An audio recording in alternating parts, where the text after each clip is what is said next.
সবুজের এমন প্রাণবন্ত রঙের ছোঁয়া কেবল রাজধানীর সবজি বাজারেই নয়, তা যেন ক্রেতা বিক্রেতাদের মনেও। থরে থরে সাজানো এসব বাহারি সবজির দাম যেখানে গেল সপ্তাহেও ছিল 100 ছুঁই ছুঁই। শিক্ষার্থীদের তদারকির কারণে চাঁদাবাজি না থাকায় এ সপ্তাহের খুচরা বাজারে বিশেষ করে ঢেঁড়স, পটল, পেঁপে, চিচিঙ্গার দাম কমেছে কেজিতে 50 টাকা পর্যন্ত। 30-40 জনের আমাদের ছাত্রদের যে টিমটা, আমরা স্টুডেন্টরা নিজেদের মতন করতেছি, নিজেদের দায়িত্বে যেভাবে ট্রাফিক এরিয়া করছি। কিছু সবজি যেন 80 টাকায় ছিল, এখন 40 টাকা হয়েছে। ঢেঁড়স, ভেন্ডি, করলা, চিচিঙ্গা আগের তুলনায় কিছুটা কম। গরুর মাংস ও মাছের বাজার আগের মতোই আছে, তবে দাম কমেছে সোনালী ও ব্রয়লার মুরগির। ডিমের দামও ডজনে কমেছে 10 টাকা পর্যন্ত।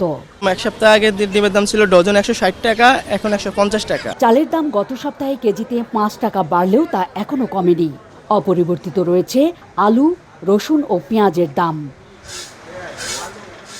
এতদিন বাড়তি দামের পেছনে অসাধু ব্যবসায়ীদের সিন্ডিকেটের পাশাপাশি চাঁদাবাজিকে দায়ী করলেন বিক্রেতা ও ব্যবসায়ীরা। পুলিশের তো দেশটারে চাঁদাবাজি করে ক্ষতি করছে, আর আওয়ামী লীগের নেতা ফেতা যারা কুত্তা বাহিনী আছে এরা খাইয়া লিয়া শেষ করছে।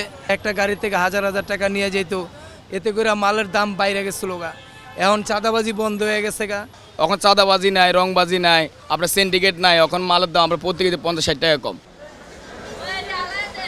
দ্রব্যমূল্যের ঊর্ধ্বগতির পেছনে সদ্য বিদায় নেওয়া আওয়ামী লীগের কর্মী এবং পুলিশের চাঁদাবাজিকে যেমন দায়ী করছেন বিক্রেতারা, একই সঙ্গে ক্রেতারাও দাবি জানাচ্ছেন এই সংকট ঘোচাতে অন্তর্বর্তীকালীন সরকার যেন অবিলম্বে এই সিন্ডিকেটটি ভেঙে দেয়।